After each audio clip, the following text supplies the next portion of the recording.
Hello, everyone. Welcome to the Almost 30 podcast. It's Lindsay Simsick, and I am thrilled you're here.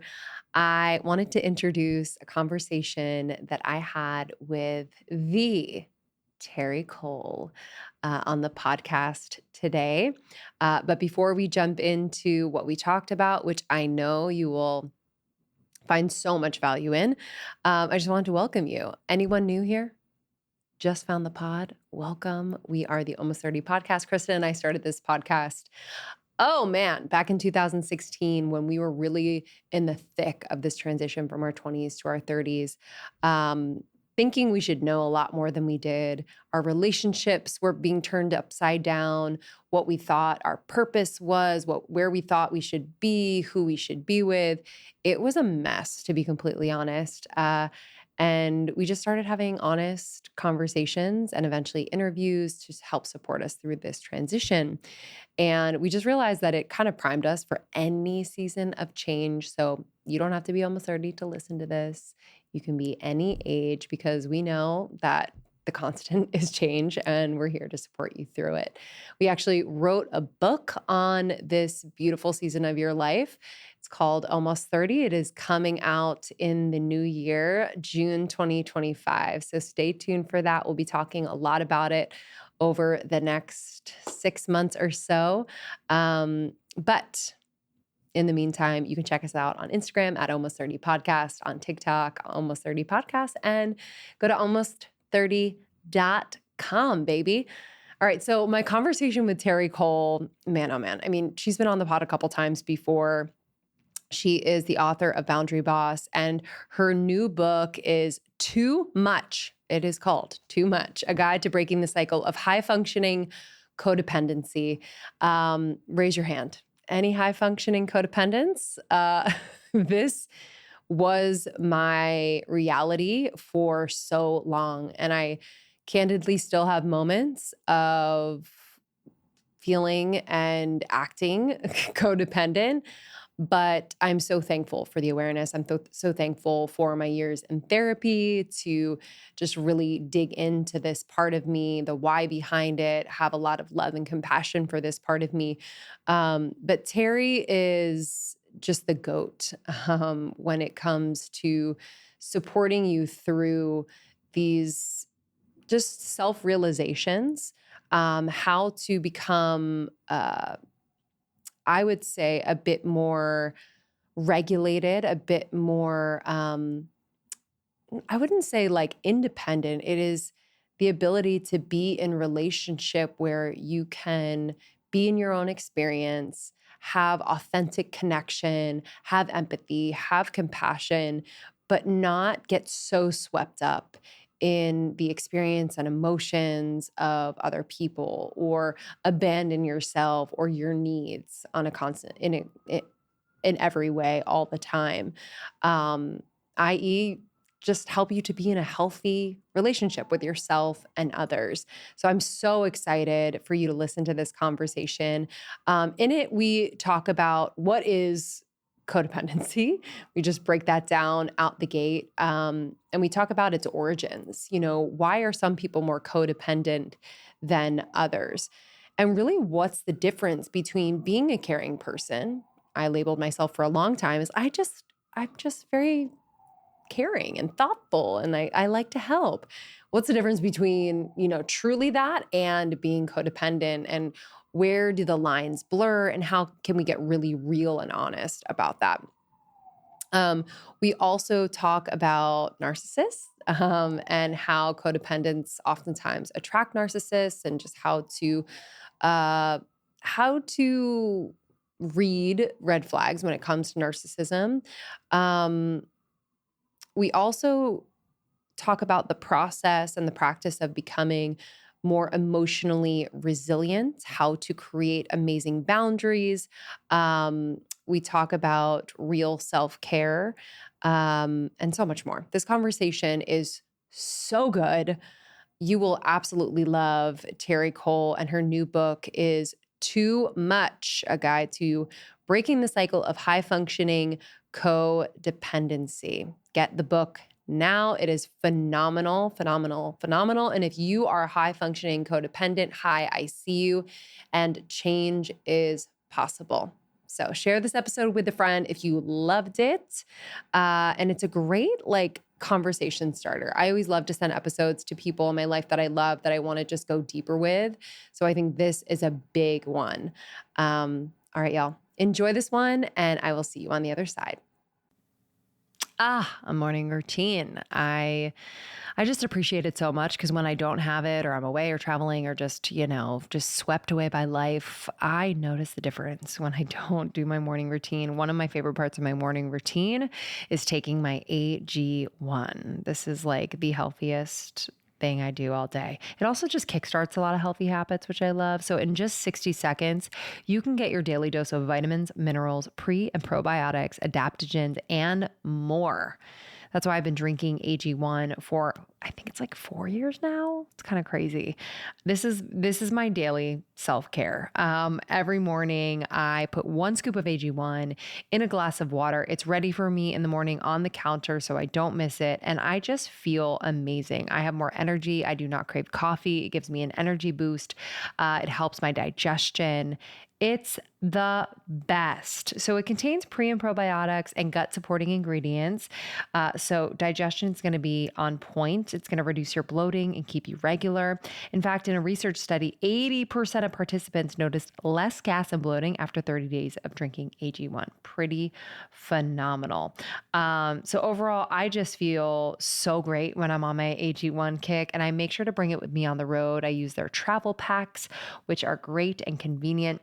But this formulation is just top notch. They are obsessed with where they source their ingredients. It's all non-GMO ingredients, and it contains no added sugar. And this will really help fill nutrient gaps for you. If you're someone that's like, what should I take? It's all overwhelming. Oh, start with AG1, baby. It's where it's at. So start with AG1 and notice the difference for yourself. It's a great first step in investing in your health. And that's why they've been a proud partner of ours for so freaking long. Thank you, AG1. Try AG1 and get a free bottle of vitamin D3K2, which I have and take every single day, and 5 free travel packs. My favorite, with your first purchase at drinkag1.com/almost30. That's drinkag1.com/almost30. And that's a $48 value for free if you go to drinkag1.com/almost30. Check it out. This episode is brought to you by BetterHelp. Okay. If you are a person on earth right now and you have social media, I can imagine, like me, you have your moments where you compare yourself. You compare your life to someone else's life you see online. You see what they're doing, what they're creating, who they're with, where they live. And it can steal your joy. It can really take away from what you have in front of you and what riches and abundance you have. And what we know is that this is not reality. Most people, what they're showing online is not reality. But it could just be very overwhelming. And therapy's been really helpful for me when it comes to comparisonitis that I have. And it's helped me to really appreciate, embrace, and be living my life. Therapy has helped me in so many ways. So I want to recommend therapy, period. And if you're someone who's like, but I don't have time, like I just feel overwhelmed by the whole process, let me recommend BetterHelp because it's entirely online, designed to be convenient, flexible, and suited to your schedule. All you have to do is fill out a brief questionnaire to get matched with a licensed therapist and switch therapists at any time, like for no additional charge. Sometimes it's just not a match and they make it super easy to switch. Find more balance with BetterHelp. Visit betterhelp.com/almost30 today to get 10% off your first month. That's betterhelp.com/almost30. Let's do this. Terri Cole's in the house with the sweet team. I'm so excited to celebrate you and this book. And just to have you back in person. It's been a second. It has. It has been a second. I've had a baby, you've birthed a couple books, living your life, doing the Lord's work in this world. But I'm really excited to dive into this topic, high functioning codependent that I am, and also have done so much work around. It's probably been the most prominent work in my Yep.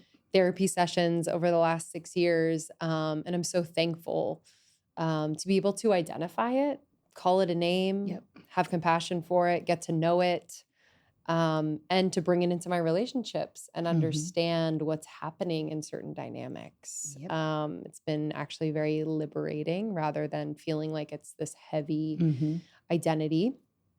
But let's dig in. You said before we started that all the people you love the most are HFCs. Yep. Tell me more.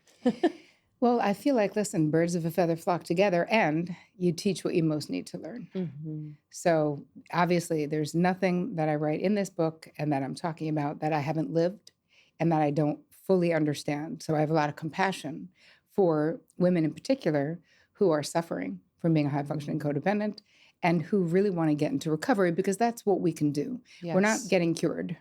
This is just like any other compulsive behavior. So recovery is where it's at.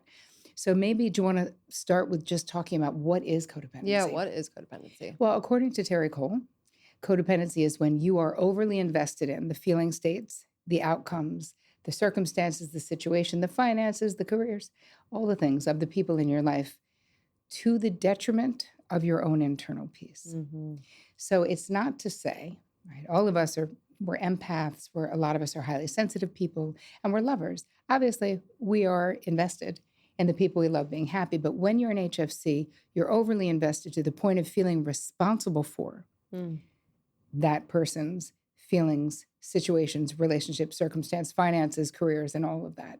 Like feeling responsible to make something happen or to fix something. So the reason why I came up with high functioning, why did I expand or create this new moniker that I trademarked, obviously, As she immediately, does. as she does, is that my therapy clients, all very, very capable women, I would say, oh, hey, what you're describing, this is a codependent behavioral pattern. And the second I would say the word codependency, they would reject it out of hand, just immediately, like, what? No way, lady. Now, listen, I'm not dependent on squat. Everyone's dependent on me. I'm making all the dough. I'm doing all the management. I'm making sure all the shit happens. So no, it can't be. Wrong. So what I realized is that my clients, A, didn't know what codependency actually was, and that they were really stuck in the codependent no more, Melody Beatty, got to be enabling an alcoholic to be a codependent. So they didn't. So as soon as I added high functioning and started describing it, they were all, it's me, I'm the problem, it's me. Not to quote Taylor, but I will. But they were doing it without shame, right? They felt seen finally, because part of the problem is, how could I help them if they didn't see themselves in the problem? Right? They kept thinking, no, it's actually my partner, it's actually my boss, it's actually my best friend or whatever. I'm like, hi, it's actually you, because you're the common denominator in all of those situations.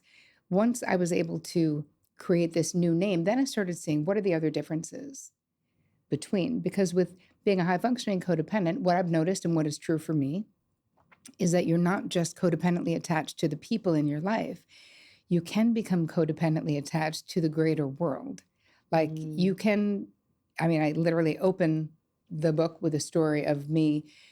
I think I was 22. I was in Long Island coming back from a therapy session at like 10:30 at night. Don't even ask. Why was I going to Long Island for therapy when I lived in Manhattan? Okay. But there was like a kid, and he was like 19, and he was holding a little blanket. And the moment I saw him standing on this train platform in this desolate place at 10:30 at night going to Manhattan, I was like, I wonder what the deal is with this kid. Like my helper radar was immediately like, what is this? Start chatting him up on the train. Oh, his name was Billy.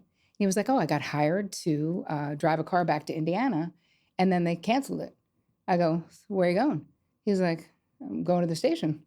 I go, what do you mean? He's like, yeah, I'm just going to go sleep in Penn Station. I was like, no, you're not, dude. This was the late 80s. I was like, have you been to Penn Station? You're going to die. Like, you can't do that. Yeah. That's dangerous.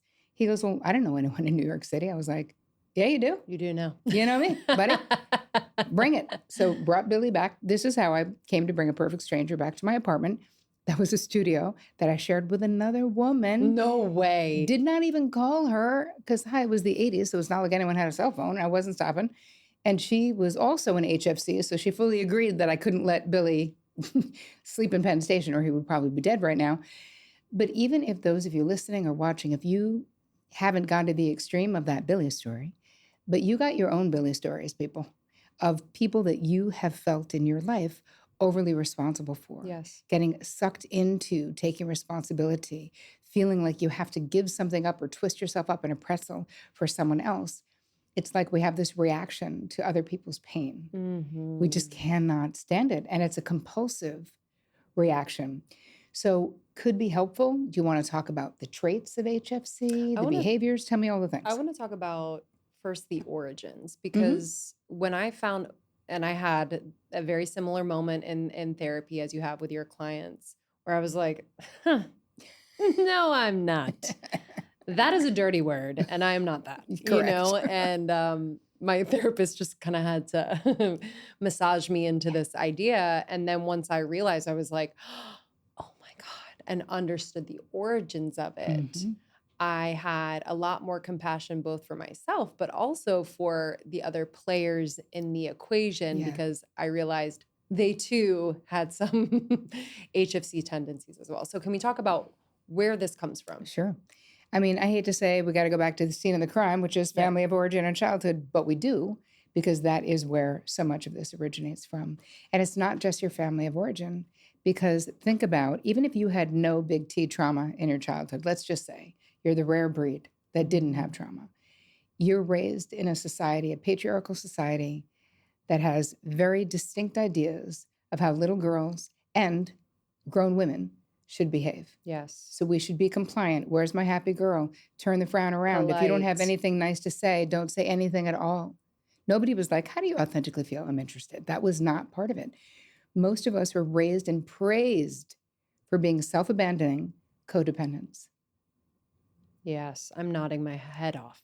Yeah. Because I saw my mom do it. Mhm. You know, you're modeled this as well. And in school, I don't know how schools are now. We'll see as my son ventures in, but he's a boy, so it might be different. Right. But I mean, I went to Catholic school, you know, the rules, the Yes. politeness. Be a good girl. Yes. This is you what get a gold star. Yes. And this is what also being feminine is. Be self-sacrificing. The more self-sacrificing, the better. People will look and say, oh my God, you would love Betty. She would give anyone the shirt off her back. Yes. Keep your effing shirt on, Betty. Like, why no discernment? Why are we giving everybody our clothes? Yes. And why is that being celebrated? But it's the truth of the qualities. Being nice, the way that I was raised, being nice or being perceived as being nice was kind of more important than anything else.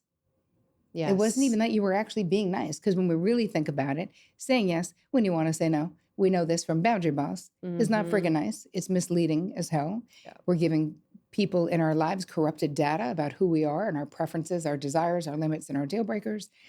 But that's what we learned. So back to what is the origin, there's that. And then let's add another layer. Let's say you had a chaotic family system growing up, or there was alcoholism or drug addiction, or you had like an identified patient of some kind. It could be somebody with a mental health challenge, where in healthy family systems, we organize around the children.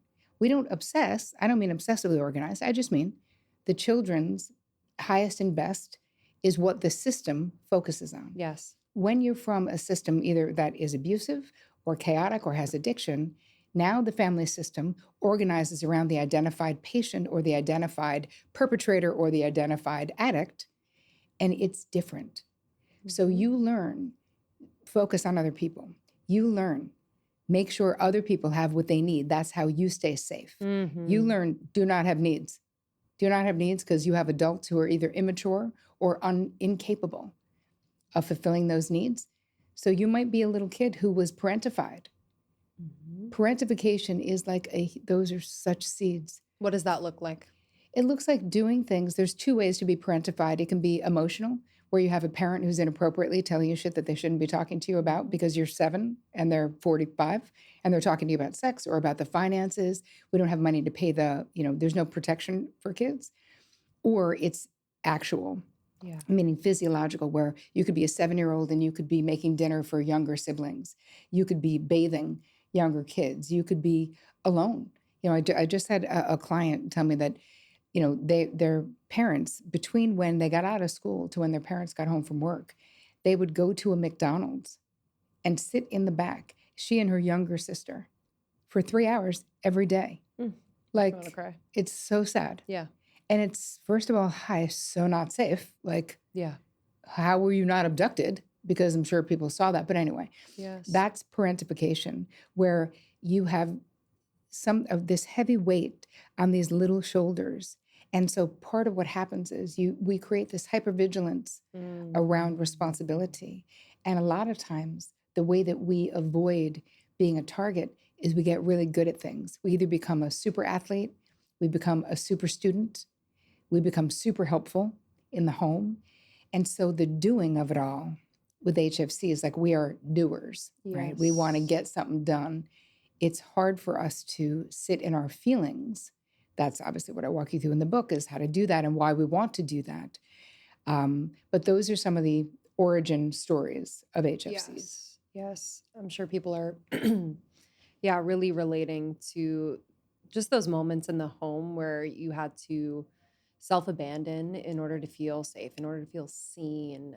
My thing was, I just really liked the feeling of being liked and liked by my parents. Obviously, they like me, they love me, but it's like, oh, you're being so good, or Yep. you're, very helpful. And any resistance or, chaos that I might want to cause, I would just swallow. And I Yes. noticed that now as an adult, right? Mm-hmm. Where, that part of me that wants to speak up, that wants to push back, I would swallow and just kind of metabolize it. And obviously it goes somewhere, Yeah, it you know. does.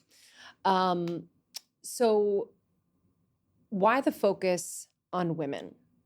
Why are men potentially having a different experience? And this is a generalization, Yeah, obviously. sure. Well, I write my lens, right? My gaze Mm-hmm. is really always women because that's really where I'm an expert. Yes. So I have no doubt there are plenty of men. I think my husband's an HFC, lucky me. Yeah. But I feel like there are plenty of men who Mm-hmm. suffer from this, but I would need to really analyze the behavior to see how it's different because men are also socialized in a particular way.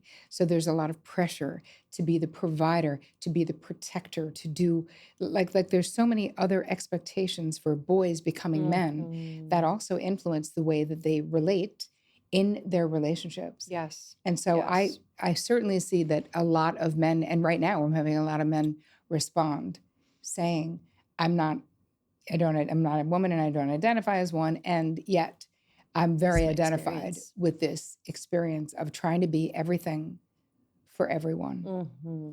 And really, when you think about the foundation of codependency, it is a covert or overt bid to control other people's outcomes. We don't trust that other people are going to get it right. Mm-hmm. We're afraid for them, which then makes us uncomfortable. And so we want our discomfort to stop. We're also not great receivers. We're really good givers. Mm-hmm. I cannot wait to do everything for you, which is why there's a whole chapter in the book about HFCs and narcissists. Mm-hmm. Yeah, we'll talk Yeah. about that.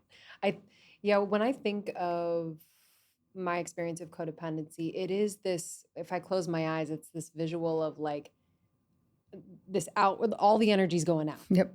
It's not a loop of giving, receiving. And one, that's exhausting. Mm-hmm.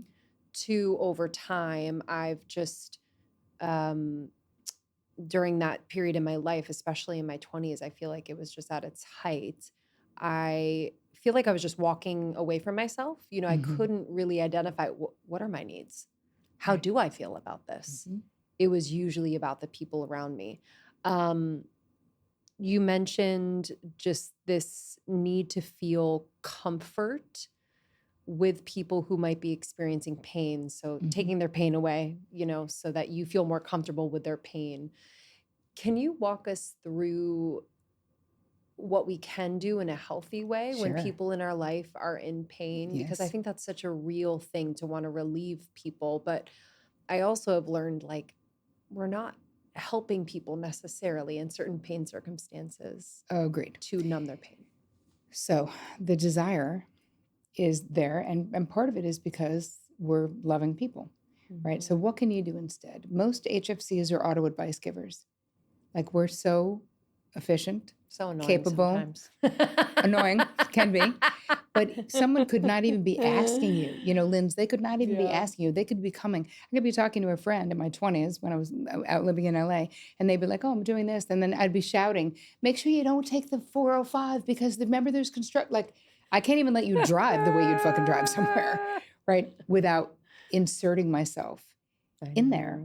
So again, the mindset is I'm trying to spare you. But I had this experience in my life with, and I'm not sure if we talked about this the last time I was here, because I talked about it a little bit in Boundary Boss, that one of my sisters was in a bad situation. She was living in the woods. She was an active alcoholic. She was living with a crack addict, and she was living in the woods without running water and no electricity with a guy who was abusive. So, I mean, there's no need to embellish that story because that's just like the worst. Now, being an HFC, that's a 5-alarm fire every day. Oh, yeah. Every day. You're like, my only mission today is get her out of there. Like, what am I doing? How am I doing that? And I remember talking to my therapist and I was bawling my eyes out and being like, I've done everything. What am I going to do? And she just straight up was like, Terri, what makes you think you know what your sister needs to learn in this lifetime or how she needs to learn it? And I was kind of like, I think we can agree she doesn't need to do it in the woods without running water with a crackhead. Yeah. Is that possible? And she was like, no, because I can't agree because I'm not God and neither are you. But what you want is you have worked really hard to have a harmonious life and your sister's dumpster fire is really harsh in your buzz, so to speak, and you want your pain to end. And it was such a rude awakening to a degree where I sort of thought that it doesn't mean I don't love my sister. It doesn't mean I wasn't motivated by love, but I wasn't just solely motivated by love. Yeah. And that was hard because I think I thought of myself a little bit like Mother Teresa E. Totally. I was like, it's just, I'm just a lover like that, babe. I just want to help everybody. And then I was like, or I just want my pain to end. And I was like, you are not lying, Bev. You are literally not lying. That is the truth. So I think that back to what we can do instead. And actually, the end of that story is that I learned to draw boundaries. I told my sister I couldn't talk about that relationship, but that if she ever wanted to get out, I would still be her person. Less than 9 months later, she called me and said, hello, I want to get out. I was like, I'm getting in my car. The most important aspect of that story is that by me not inserting myself as the solution, my sister got to be the hero of her own story.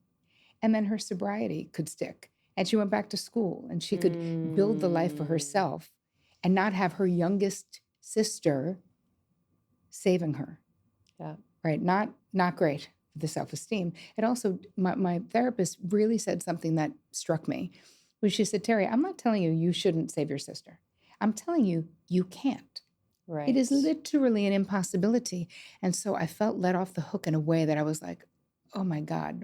So it's okay if I focus on my new husband and my 3 stepkids and the life I'm building and my brand new therapy practice and all the shit I was doing. Yep. And she was like, yeah, your sister's on her own journey and you have to respect her sovereignty, even if you don't agree with what she's doing.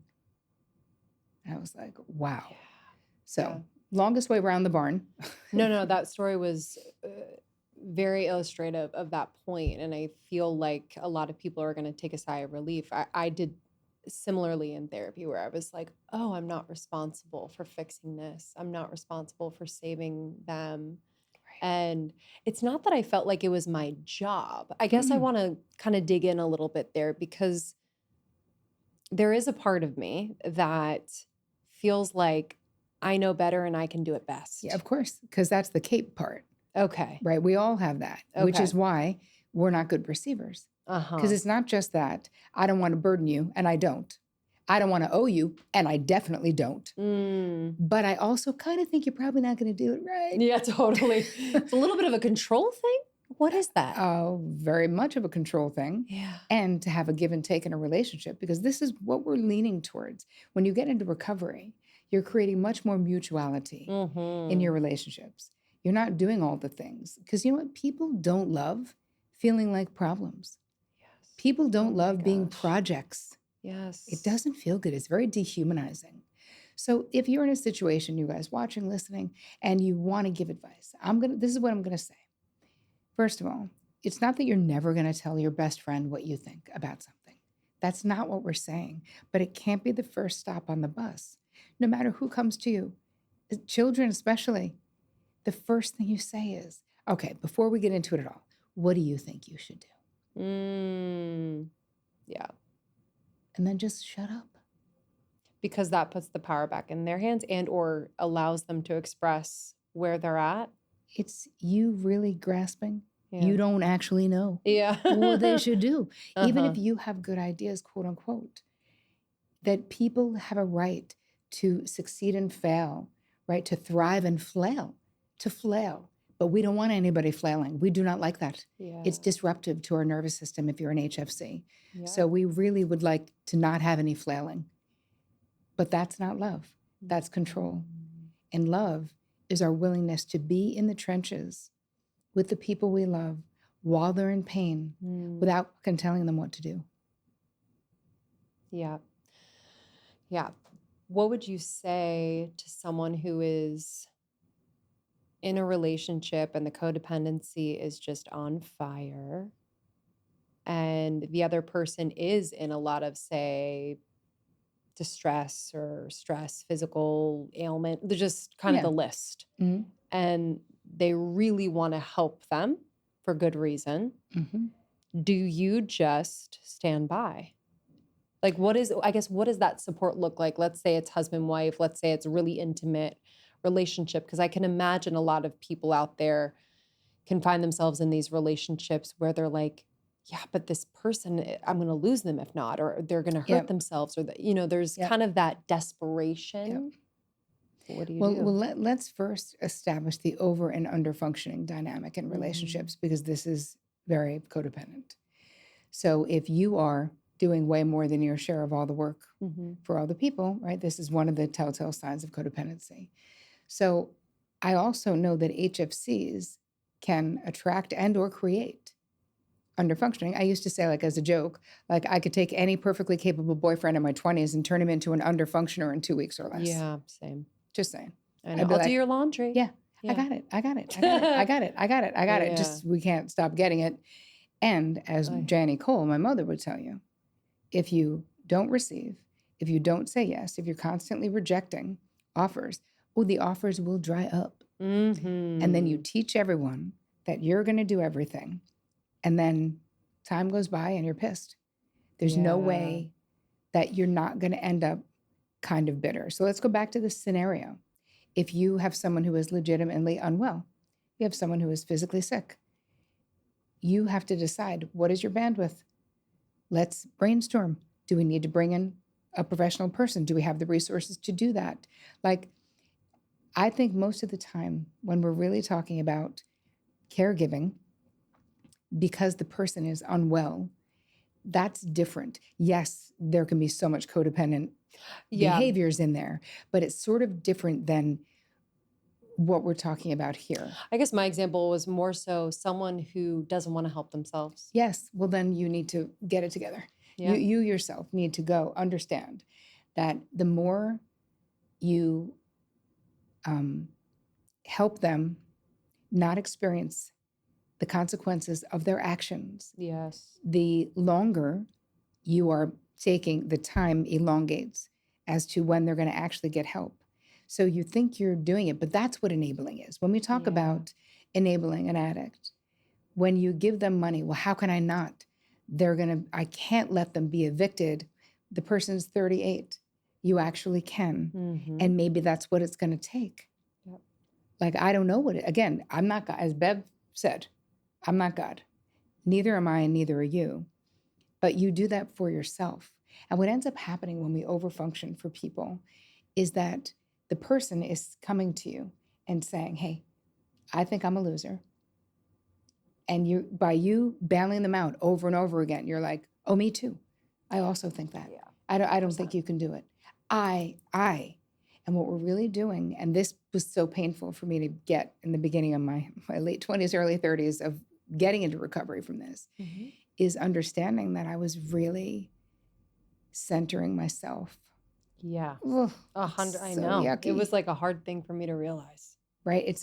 I'm making your problem about me and my grade A advice. Yep. 100%.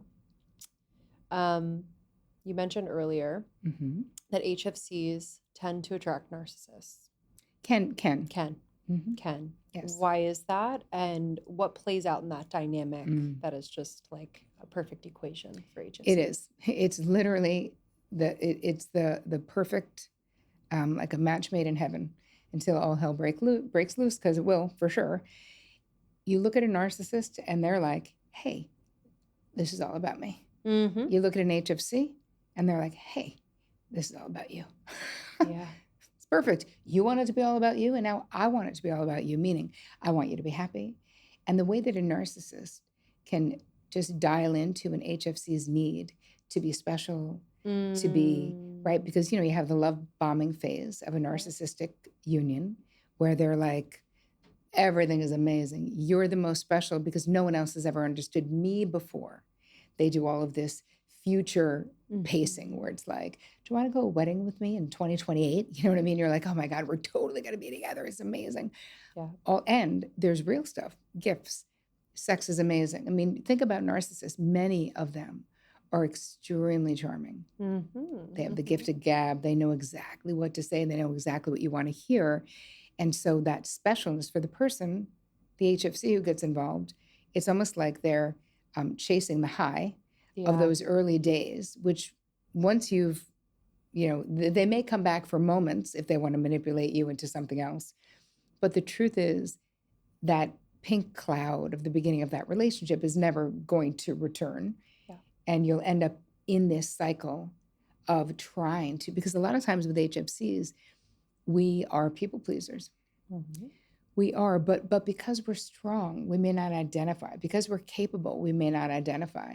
That was a hard one for me to see in myself. But what I realized through a bunch of my own therapy is that I worked so hard in my life to become above reproach so that nobody could ever say shit to me about anything, about any of my behavior. Like above and beyond, right? I'll do the right thing to the 10th degree so that I am ensuring that I'm not going to get criticized or I'm not going to get negativity coming back at me. And when you think about some of the qualities, the behavioral qualities of being an HFC, so we already have auto advice giving, we know this one. Overfunctioning, we know this one. Mm-hmm. We're kind of boundary tramplers in our own way. Like it may be inadvertent, but we are when someone has not asked for our opinion and we're endlessly giving it. Yes. But then you also have anticipatory planning, where you're going to be with some people, maybe somebody's a little difficult, and like you've got it all planned. So you got Uncle Bob coming to the party who doesn't like Uncle Jim. You make sure you have the booze that Uncle Bob drinks and the booze that Uncle Jim drinks. Make sure they don't see each other. Instead of having a conversation with two grown men being like, get your shit together. If you can't work it out, then one of you is not coming to the party. Yeah. We don't do that. We just go, no, it's fine. I got it. I'll just make sure they don't sit near each other. It's not a problem. Mm-hmm. So the bandwidth that we're bleeding with these behaviors, there's two major costs. I mean, there's so many costs. Physical burnout, we know, but there's two other costs. One is what I've seen is that we live so much in our head because there's so much hypervigilance and rumination about things that we live what I call life light, like LITE, because we're not fully present. Not fully in it, yep. Right? So completely. Nothing hits as sweet as it should. Like life isn't as juicy as it should be because we're so busy with this desire to control it. So there's that. And the other is that there's like a glass ceiling of our own making when it comes to careers, when it comes to intimacy and relationships, because people do not love being managed. Yeah. And you can only, listen, if you never learn to delegate, if you always micromanage, if you have to control all the things, how will you ever get to do the big things that you're meant to do? Mm-hmm. You run out of bandwidth. You can't. Yes. Life light.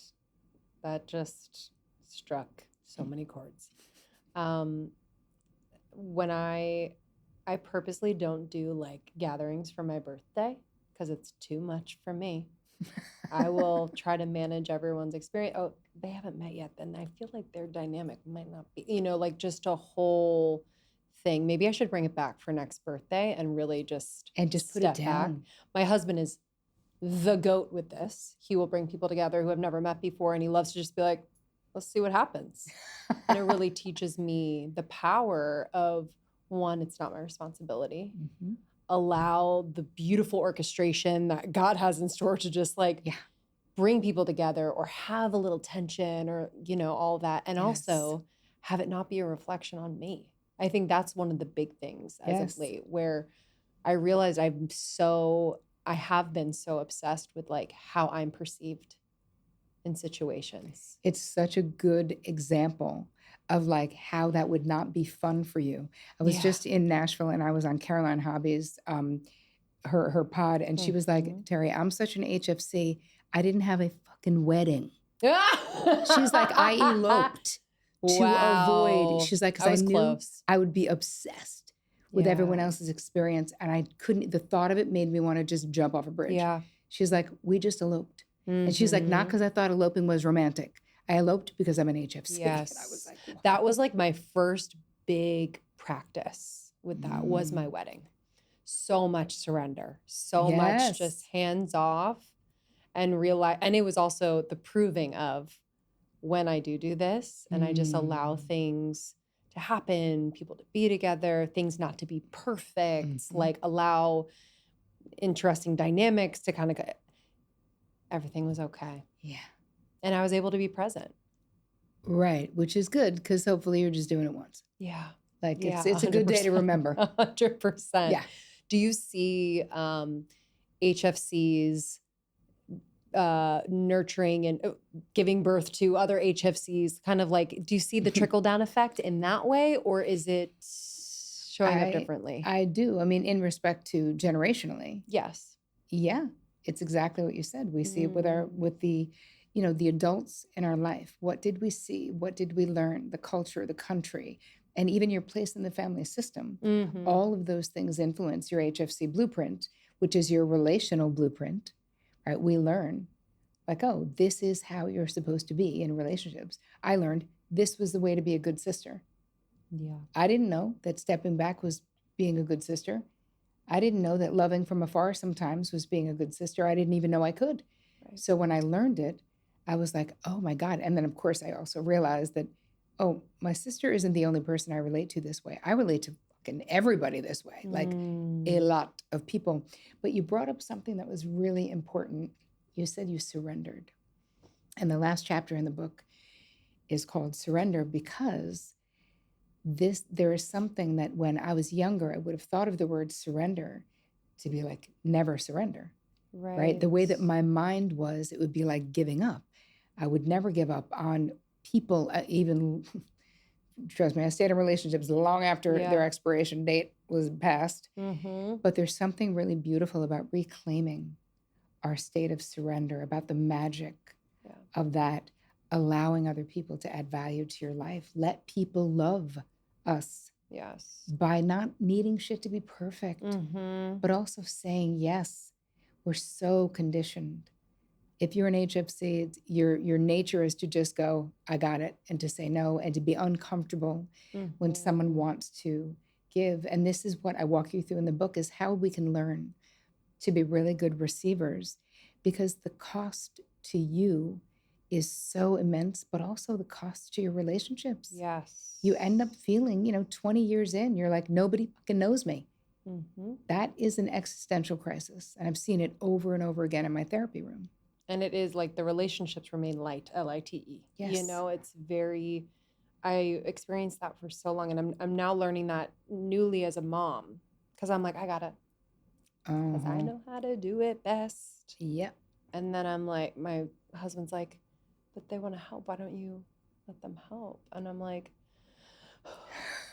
that would require giving up control. I don't want to. to. And there's other layers to that too that, I'm exploring. But yeah, it's just, I think at different stages of life, it presents itself. So I love that you reframe this as recovery. It's not just getting rid of it. I have to revisit it. And sometimes I'll get frustrated because I'm like, didn't I already go through this in therapy? Like, can't we be done?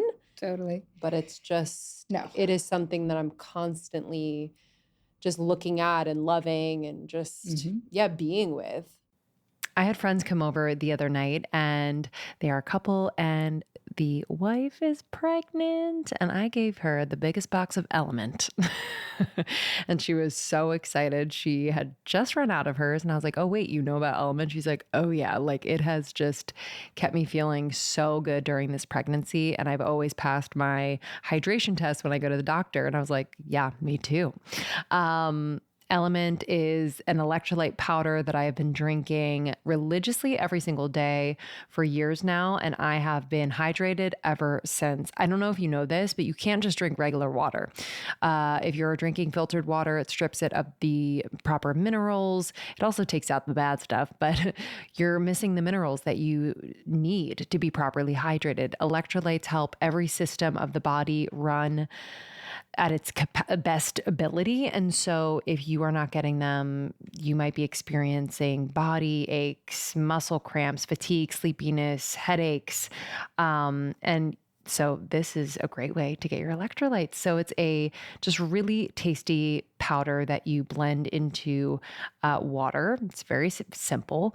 A full packet, I'll put into like 40 ounces of water just because I like that ratio, but you can kind of experiment. You might put a half a packet in 10 ounces or 20 ounces of water. Just see what you like. But this is a science-backed electrolyte ratio. It has sodium, potassium, and magnesium. There's no sugar, no coloring, no artificial ingredients, no gluten, no fillers, nothing like that. And I have just felt incredible as I went through pregnancy, when I gave birth and postpartum, breastfeeding. I'm still breastfeeding, so it's really essential that I am hydrated. And so anyone out there, if you are active in any way, you must be hydrated. Athletes have been using these for years. So get on the train right now. Element, LMNT, is offering our listeners a free sample pack. It's really awesome. You get to try all the flavors. That's 8 single serving packets free with any Element order. And this is a great way to share with friends, try all the flavors, see what you like, and then just get on with your salty self from there. So get yours at drinkelement.com/almost30. That's drinklmnt.com/almost30. And this deal is only available through that link. So you must go to drinklmnt.com/almost30.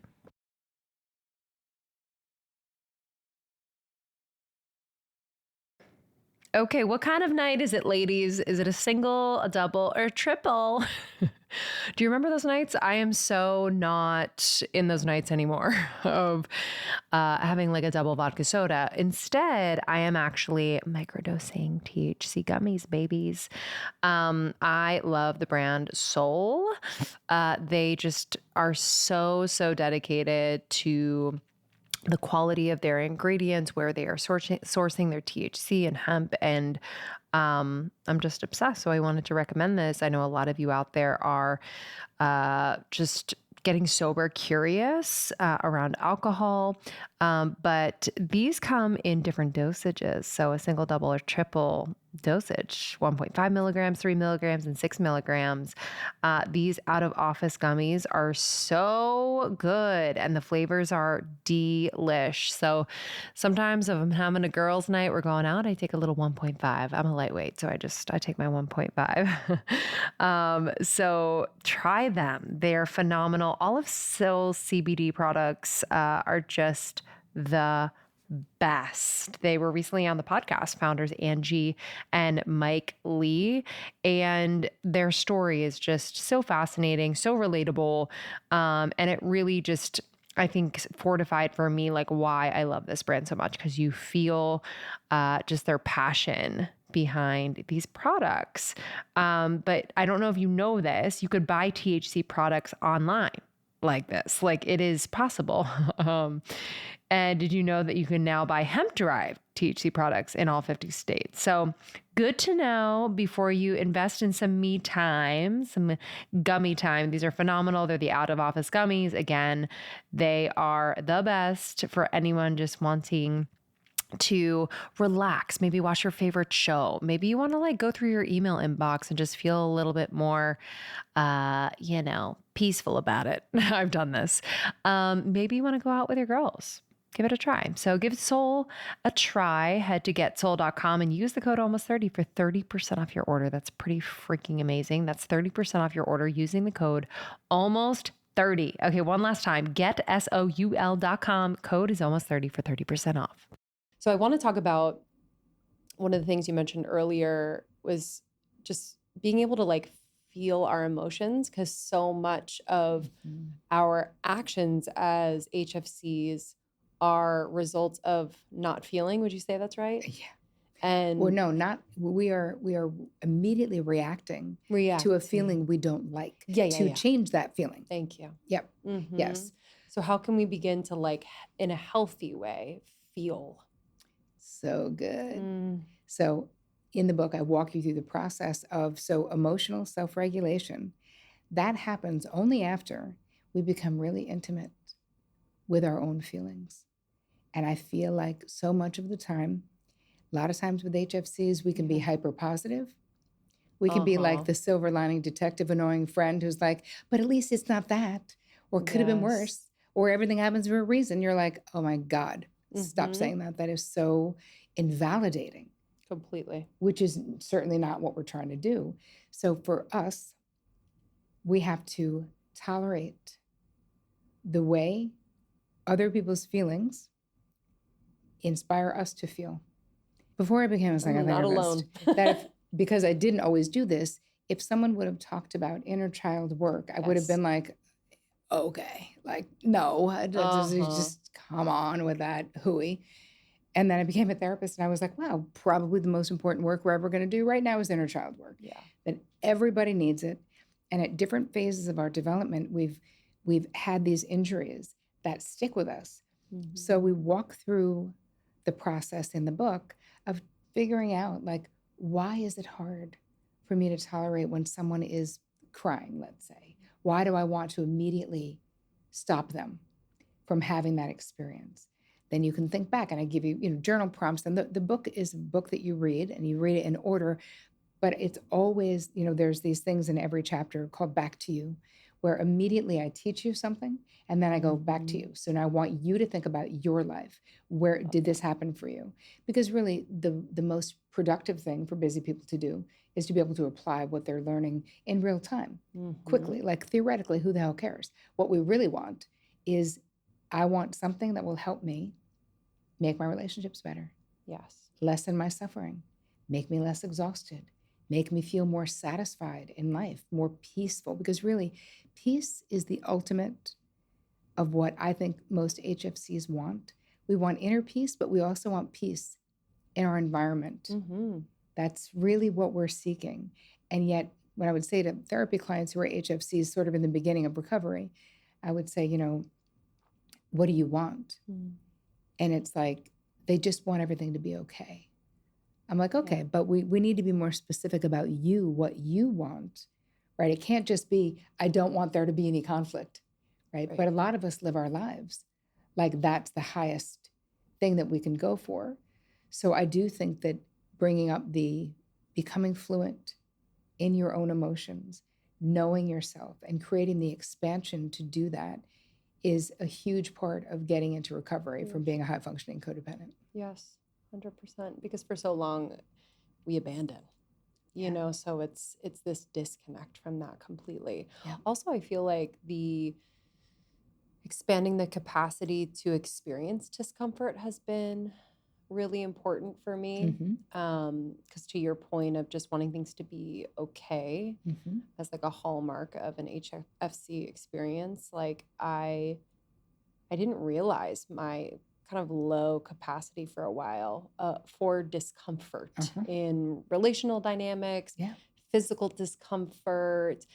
Are there ways in which we can kind of have, I don't know if it's resiliency, but it's almost like a workout where I'm like, can I lift more weight next time? Or are there types of exercises and or practices we can do? Yes, there's one that I do personally, which is sort of interesting because I still, like, even when you're in recovery, your nature will be your nature. Yes. I can handle conflict.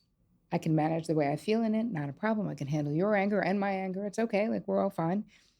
But back in the day, I would never watch movies that would provoke a certain feeling in me. Mm. And as I was getting into recovery and getting healthier, I was like, I'm going to watch movies that I wouldn't normally watch because either there's human suffering or people aren't fixing it. Like, as an HFC, you're probably addicted to like cop shows because I know who's good and I know who's bad. And by the end of 1 hour, the bad guys are going to be in trouble and the good guys are still going to be good.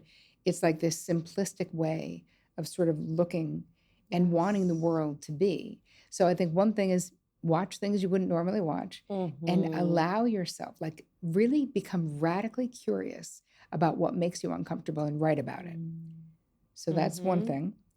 Another thing is to have some things in your back pocket ready. Like when someone comes to you and they have a problem, that is going to create a reaction in you.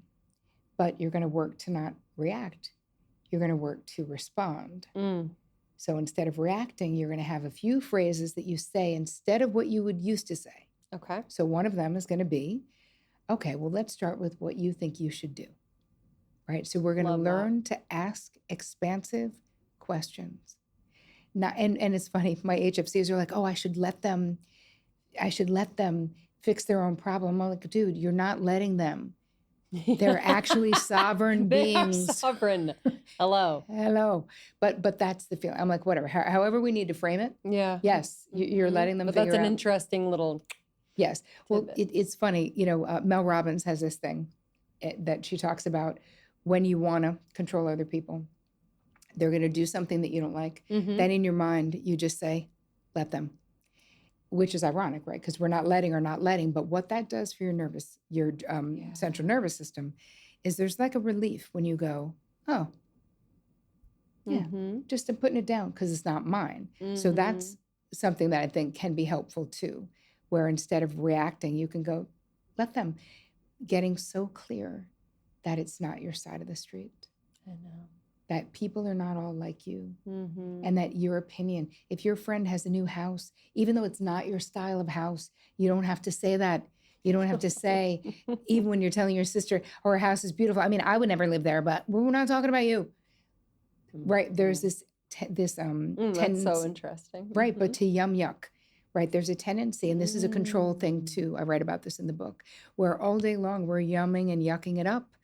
Oh, I like that, but she wore that skirt with those boots. I don't know about those boots, but I like the skirt. Okay. Yeah, what is that? Oh, look, you're in a long-term relationship. I mean, your long-distance relationship. Good luck. They don't usually work out, but I hope it does for you. You're thinking this because, again, there's this illusion of control. We're trying to sort of anticipate in our minds the problems, even though we're not even going to say anything about them. Yes. But what are we losing with all of this preoccupation and this hyper vigilance around thinking about other people's lives? Presence. Yes. Like being there. And how about pouring ourselves into our own fucking lives? Yes, 100%. And also just like finding joy in like loving people for the choices they've made. Yes. Yes. It feels so much better. Yeah. And every life has the ups and the downs. And what you remember are the people who stayed with you during the downs, who are like, I know this is hard. How can I best support you right now? Yes. Tell me. That's another back pocket thing. Okay. How can I best support you right now? How about just saying to someone, that sounds hard. Yes. It can be simple. Because there's a tendency, and Krista and I have kind of worked through this because we both experienced this early on with Almost 30 when we would do events and retreats and things. Oh, I can imagine. And people would pour their hearts, whether it's stories or just, and we would have to work on not in the moment being like, just kind of react like, not cry, like not saying don't cry, but it was just like this. Yeah, but you're like absorbing. You're like becoming rather the problem. Than you're witnessing. Yeah. Listening. Yeah.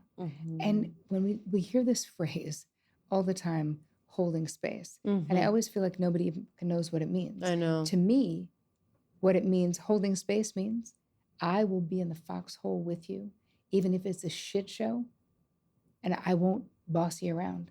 And I won't make you feel bad about your decisions. Right. And I won't tell you what to do.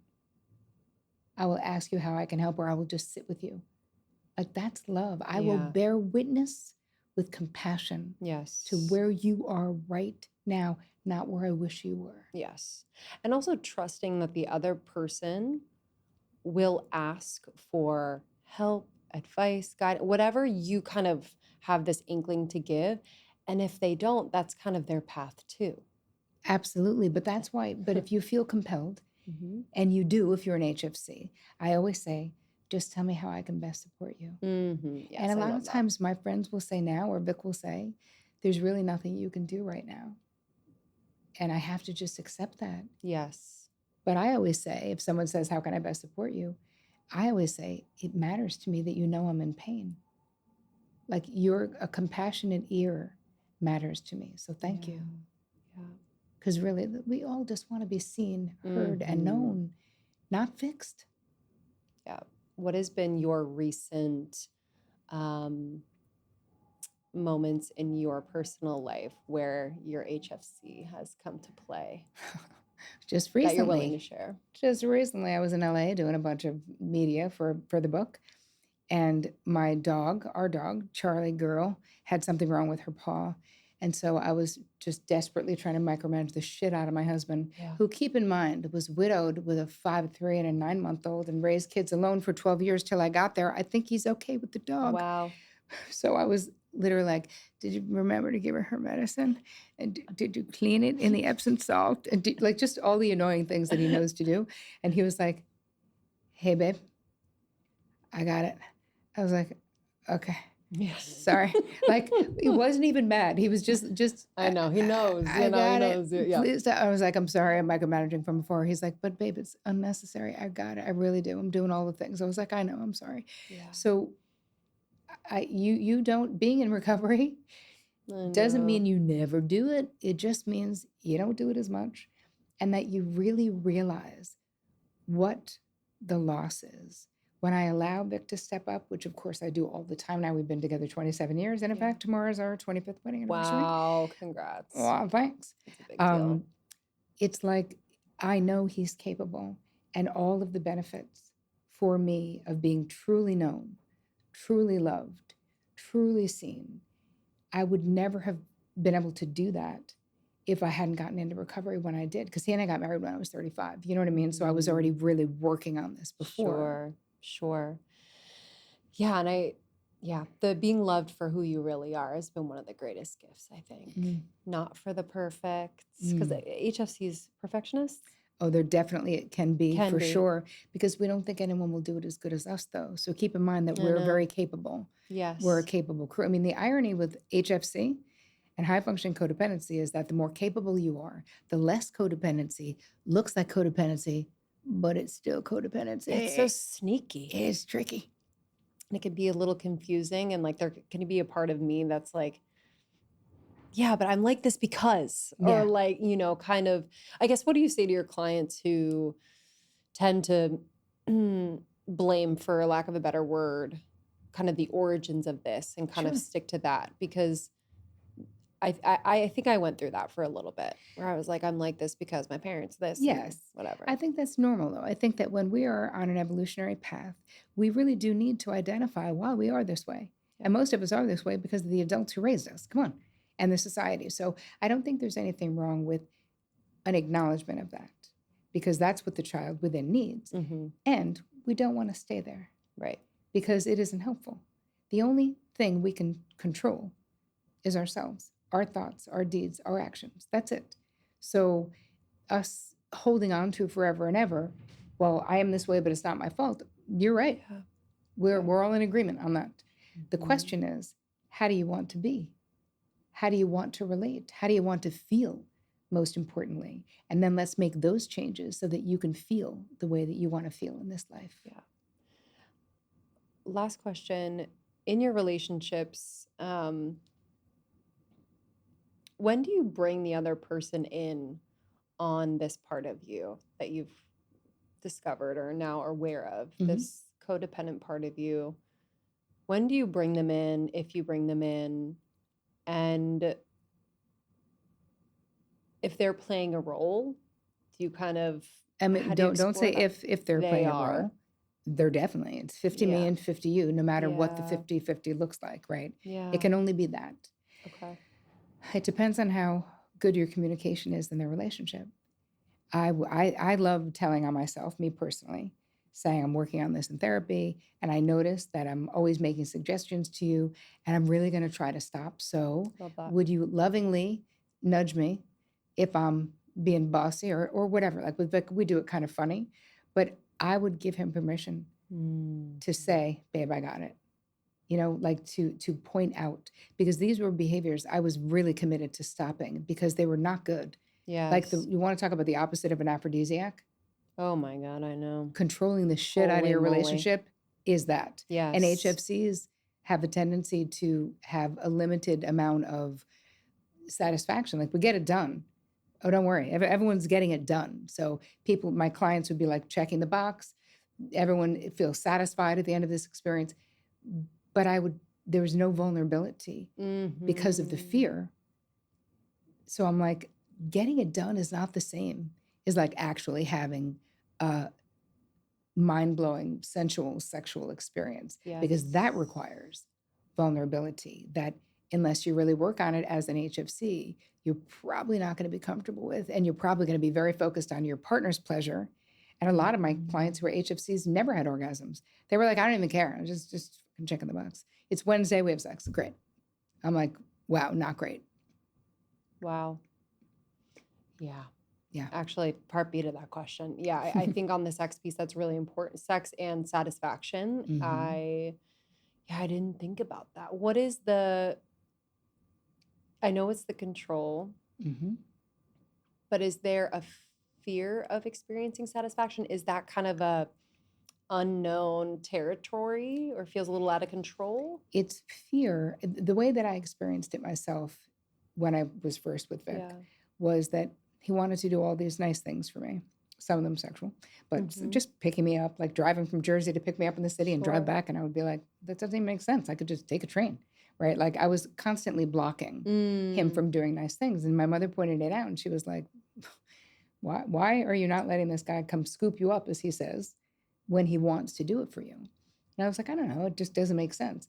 Then we were talking about it in therapy, and we were talking about something sexual. And my therapist was like, why don't you want to let him do that? Yeah. And I was like, started crying my eyes out. And I was like, well, because he already has the power to annihilate me. And I used the word annihilate, which is a very interesting word. Interesting. And I was like, so if he turns out to not be who I think he is, like I literally think I might die. And it was almost like letting him, me being satisfied in that a sexual way, an emotional way. It just seemed like I was more and more vulnerable to him, Yeah. because you are to a degree. Obviously, 27 years later, I got over it. Yeah. But there was something about the fear of, if I lay myself bare to you, will you hurt me? Mm. Are you trustworthy? Am I valuable enough for you to put the effort in? Right? When I'm controlling, I feel valuable. But when I'm receiving, there's always the risk that you won't step up, you won't do it. Right. So it makes sense. Makes perfect sense. This is so powerful. Thank you for being here. Sure. The book is too much. I'm so thankful that you're still pumping out these bedside forever books. I was talking to a friend, and we were talking about doing book club with our partners. I think this is a perfect partner book club. I like to do these on like topics that I really want to delve into with partners. You could do this with friends as well, but Yep. it is really powerful. Thank you. Thanks for having me. Always. All right, y'all. We'll see you on the next one. Bye. Thank you so much to Terri Cole. You are the absolute best. Her new book, Too Much, is out now. You can order it on terricole.com, Terri Cole.com. Let me know what you thought of this episode. I need a DM from you all. Please tell me, because I am someone who, after this conversation, was like, okay, I feel seen, I feel heard, and I have things I can do in my relationships to further kind of untether myself from those codependent tendencies. So, all right, y'all. Thank you for listening. We appreciate you here at Almost 30 as always, you can follow us on Instagram at Almost 30 Podcast. We're going to be sharing more and more about our book process, about what's to come. We're so excited for a very, very eventful new year, 2025. We'll be going on tour again to celebrate the launch of the book. So stay tuned. But until then, we love you. Thank you for subscribing to the podcast. We have new episodes every week, and we'll see you on the next one.